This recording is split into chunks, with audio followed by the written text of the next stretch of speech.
ಇವತ್ತು ಸದನದಲ್ಲಿ audio video ಗದ್ದಲಗಳೇ ನಡೆಯುವ ಲಕ್ಷಣಗಳಿವೆ. ಸಿಎಂ ಕುಮಾರಸ್ವಾಮಿ ಆಪರೇಷನ್ ಕಮಲದ ಆಡಿಯೋ ರಿಲೀಸ್ ಮಾಡಿದ್ರು.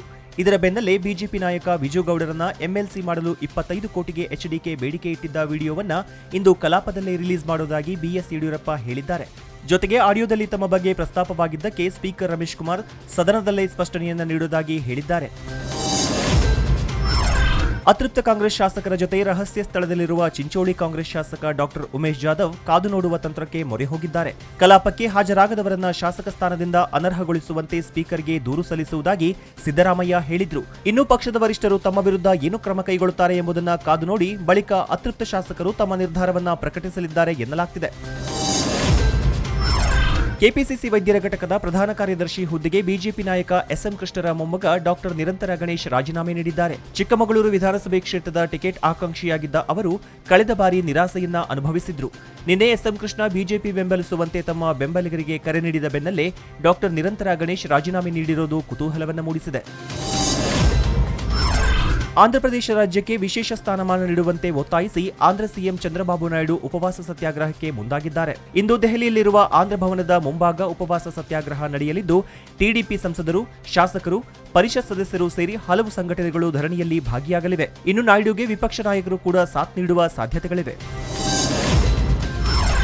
ಭಾರೀ ನಿರೀಕ್ಷೆಯನ್ನ ಹುಟ್ಟುಹಾಕಿದ್ದ ರಫೇಲ್ ಡೀಲ್ ಮೇಲಿನ ಸಿಎಜಿ ವರದಿ ಇಂದು ಕೇಂದ್ರ ಸರ್ಕಾರಕ್ಕೆ ಸಲ್ಲಿಕೆಯಾಗಲಿದೆ. ಸುಮಾರು 59,000 ಕೋಟಿಯ ಡೀಲ್ನ ಸಂಪೂರ್ಣ ವರದಿಯನ್ನ ಚೀಫ್ ಆಡಿಟ್ ಜನರಲ್ ಸಲ್ಲಿಸಲಿದ್ದಾರೆ. ವರದಿ ಸಲ್ಲಿಕೆಯಾದ ಬಳಿಕ ಒಂದು ಪ್ರತಿ ರಾಷ್ಟ್ರಪತಿ ಮತ್ತು ಹಣಕಾಸು ಸಚಿವರಿಗೆ ನೀಡಲಾಗುತ್ತೆ. ನಂತರ ಸರ್ಕಾರ ಸಂಸತ್ನಲ್ಲಿ ವರದಿ ಮಂಡನೆ ಮಾಡುವುದರ ಬಗ್ಗೆ ದಿನಾಂಕವನ್ನ ನಿಗದಿಪಡಿಸುತ್ತೆ.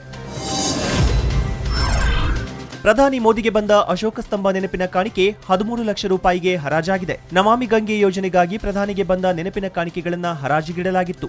ಒಟ್ಟು 1800 ನೆನಪಿನ ಕಾಣಿಕೆಗಳು ಹರಾಜಿಗಿದ್ದು, ಅಶೋಕ ಸ್ತಂಭಕ್ಕೆ 13 ಲಕ್ಷ, ಶಿವನ ವಿಗ್ರಹಕ್ಕೆ 10 ಲಕ್ಷ, ಅಸ್ಸಾಂನ ಮಜೌಲಿನಲ್ಲಿ ನೆನಪಿನ ಕಾಣಿಕೆಯಾಗಿ ಪಡೆದಿದ್ದ ಸಾಂಪ್ರದಾಯಿಕ ಹೋರಾಯಿ 12 ಲಕ್ಷಕ್ಕೆ ಹಾಗೂ ಕಟ್ಟಿಗೆಯ ಬೈಕ್ 5 ಲಕ್ಷ ರೂಪಾಯಿಗೆ ಹರಾಜಾಗಿದೆ. ರಾಯಚೂರಿನ ಗಬ್ಬೂರು ಪಟ್ಟಣದ ಐತಿಹಾಸಿಕ ಸುಪ್ರಸಿದ್ಧ ಸುಕ್ಷೇತ್ರ ಬೂದಿ ಬಸವೇಶ್ವರ ಜಾತ್ರಾ ಮಹೋತ್ಸವ ಇದೇ 12ರಿಂದ 20ರವರೆಗೆ ಅದ್ದೂರಿಯಾಗಿ ಜರುಗಲಿದೆ. ಜಾತ್ರಾ ಮಹೋತ್ಸವದ ಹಿನ್ನೆಲೆ ದೇವಸ್ಥಾನದಲ್ಲಿ ಸಕಲ ಸಿದ್ಧತೆಗಳು ಭರದಿಂದ ಸಾಗುತ್ತಿದ್ದು, ಹಲವು ರಾಜ್ಯಗಳಿಂದ ಸುಮಾರು 2 ಲಕ್ಷಕ್ಕೂ ಅಧಿಕ ಭಕ್ತರು ಈ ಮಹೋತ್ಸವದಲ್ಲಿ ಪಾಲ್ಗೊಳ್ಳುವ ನಿರೀಕ್ಷೆ ಇದೆ. 9 ದಿನಗಳ ಕಾಲ ನಡೆಯಲಿರುವ ಈ ಮಹೋತ್ಸವದಲ್ಲಿ ರಥೋತ್ಸವ, ಸಾಮೂಹಿಕ ವಿವಾಹ ಸೇರಿದಂತೆ ವಿವಿಧ ಕಾರ್ಯಕ್ರಮಗಳು ನಡೆಯಲಿವೆ. ಭಾರತೀಯ ಮೂಲದ ದುಬೈ ನಿವಾಸಿಯೊಬ್ಬ ತನ್ನ 97ನೇ ವಯಸ್ಸಿನಲ್ಲೂ ದುಬೈ ಡ್ರೈವಿಂಗ್ ಲೈಸೆನ್ಸ್ ಅನ್ನ renewal ಮಾಡಿಸಿದ್ದಾನೆ.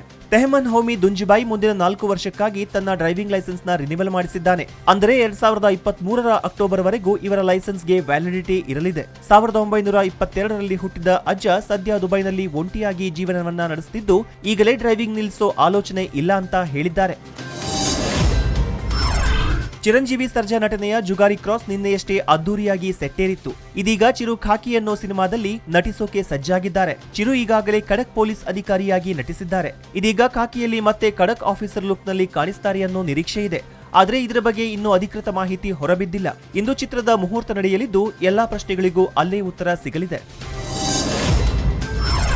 KGF cinema half century ಬಾರಿಸಿ ಭರ್ಜರಿಯಾಗಿ ಮುನ್ನುಗ್ಗುತ್ತಿದೆ. ಸಿನಿಮಾ ರಿಲೀಸ್ ಆಗಿ 50 ದಿನಗಳು ಕಳೆದರೂ ಕೆಜಿಎಫ್ ಹವಾ ಕಮ್ಮಿಯಾಗಿಲ್ಲ. ಯಾಕಂದ್ರೆ ಐಎಂಡಿಬಿ ರೇಟಿಂಗ್ ನಲ್ಲಿ ಕೆಜಿಎಫ್ ಇವತ್ತಿಗೂ ನಂಬರ್ 1 ಸ್ಥಾನದಲ್ಲಿದೆ. ಬಾಲಿವುಡ್ನ ಉರಿ, ಮಣಿಕರ್ಣಿಕಾ, ಯಾತ್ರಾ, ತಮಿಳಿನ ವಿಶ್ವಾಸಂ ಸಿನಿಮಾಗಳನ್ನ ಬೀಟ್ ಮಾಡಿ ಟಾಪ್ 1 ಸ್ಥಾನದಲ್ಲಿದೆ.